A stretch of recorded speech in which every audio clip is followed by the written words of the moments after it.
बंधुगण आज मुझे आपको एमती एक घटना विषय कहबी जहाँ शुणिले आपण मन खुशी हो आम देशर प्रकृति आ संस्कृति उपर गर्व आसो।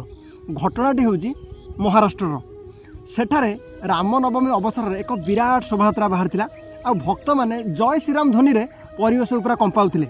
आगे भाई वीडियो देखी नि कथा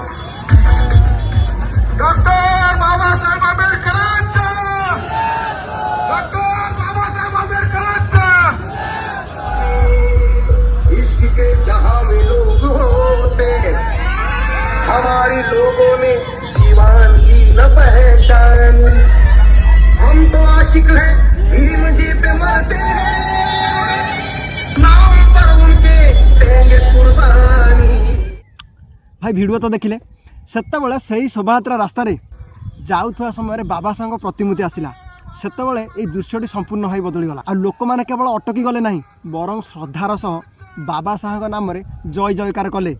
शोभायात्रा रे बाबा साहब गीत भी बाजिला एवं समस्ते मिसी से महानायक को सम्मान जणाइले।